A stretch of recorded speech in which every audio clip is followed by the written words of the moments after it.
Finite Math, Chapter 8, Section 6, Bayes' formula. Let's say that you know the probability that a person gets lung cancer given the fact that they smoke a pack or more of cigarettes a day. But you want to know the other way around. For a project, you want to know the probability that they smoke given the fact that he or she has lung cancer. In general, what we're interested in is if you know the probability of E given F, can the probability of F given E be found? Can you reverse that? And of course, the answer is yes, otherwise we really wouldn't be talking about it. And we're going to develop the formula for that in this section. So first of all, we're going to make a probability tree to find the probability of F given E. Now, since we know the probability of E given F, then we're going to have our first branch is going to either be F or not F, and then we're going to branch off E or not E from there. So we know that F has occurred, but if F is your first choice, it's either going to happen or not. And then the second choice, you have E given F, not E given F, and so forth. And then at the end, to get the final result, you multiply the two branches together. Okay, we've done this before, so that should look pretty familiar.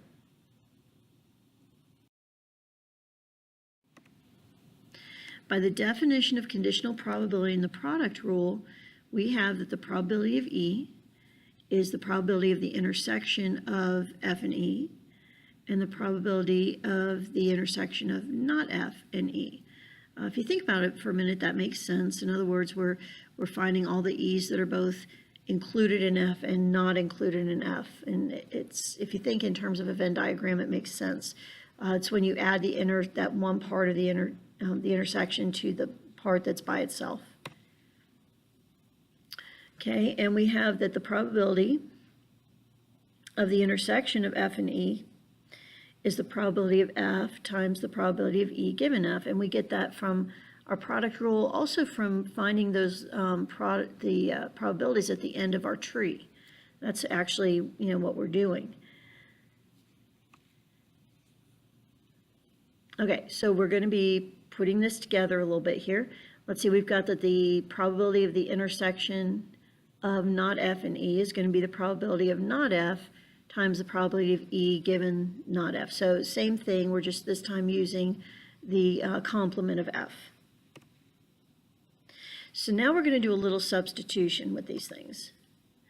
So the probability of E is the probability of F times the probability of E given F. So what we're doing is we're substituting the intersection of E and F for that longer formula, and we're doing the same with the intersection of F prime and E. So what we're doing is we're taking, if you look at the three formulas above, we're taking the second and third and we're putting them in the place of the intersections in the first formula, which makes it a lot longer.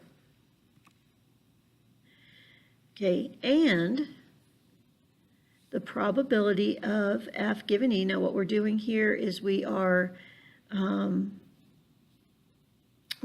defining the probability of F given E. It's the probability of F intersect with E over the probability of E. That's our old definition. And then we're doing a little substituting there. So we're substituting the probability of the intersection with that longer formula that we developed above. And then the probability of E with that formula we just did right there just a minute ago. Okay, so here's our new formula. And this is the formula for the probability of F given E if we know the probability of E given F. And this is a special case of Bayes' formula, and we're going to generalize it a little later. And by the way, Bayes' formula is given to you on your formula sheet. This is the special case just stated by itself. It's what we just developed. And again, this is on your formula sheet, so don't panic. You need to be able to use it, but you don't need to be able to memorize it.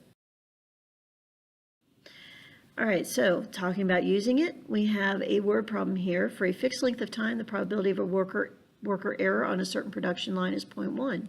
The probability that an accident will occur when there is worker error is 0.3, and the probability that an accident will occur when there is no worker error is 0.2. Find the probability of worker error if there is an accident. All right, pause the recording, give this a try, and then resume to check your answer. Okay, so E is the event of an accident, and F is going to represent worker error. So from the given information, the probability of worker error is 0.1, which means the probability that you won't have an error is 0.9. You just subtract 1. The probability of E given F, the probability that there's an accident given that there has been an error is 0.3, and the probability that there is an accident given that there has not been an error is 0.2. So that's what we were given. And so we've got a tree going here, and they put the tree, you either have, either have worker error or not, then you have the givens, and then they multiply them out there at the end. So we've set everything up into our tree. And we have base formula. And putting the numbers into base formula, we have 0.1 times 0.3 over 0.1 times 0.3 plus 0.9 times 0.2, and that gives us 0.143. Now we're going to generalize this, and we're going to replace f by f1 and f prime by f2. And here's what we get. The probability that event F1 occurs given event E has happened is, you can see it there yourself, the probability of event F1 times the probability of event E given F1 over the probability of F1 times the probability of E given F1 plus the probability of F2 times the probability of E given F2. Since F1 is F and F2 is F prime, we see they're disjoint, and their union is the entire sample space. So we have these two events are disjoint because they're opposites. And this generalization of base formula can extend to more than two possibilities if we follow this same pattern. General formula, and you'll notice the dots in here. That means, hey, you can add more in. You can have as many events as you need to happen here.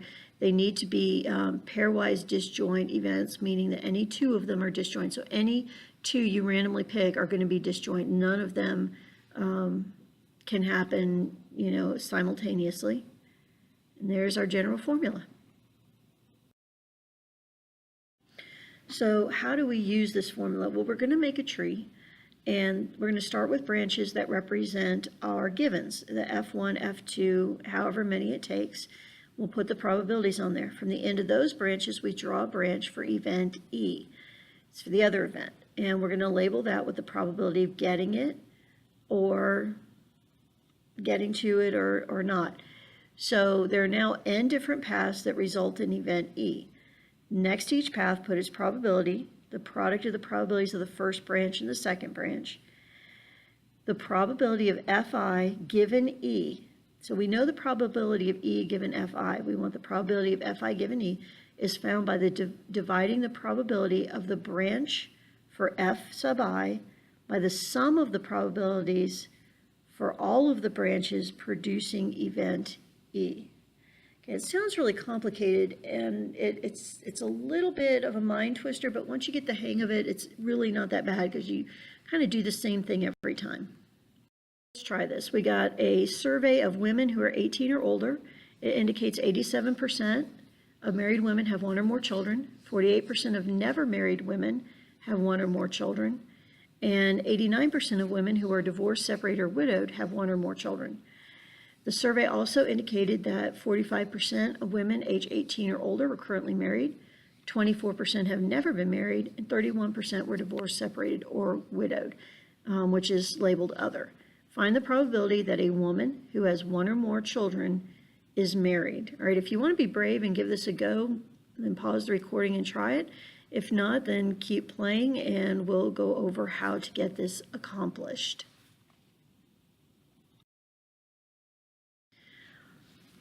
Okay, so E is going to be the event of having one or more children, and that's the common event for everything here. F1 is going to represent married women, F2 never married, and F3 other.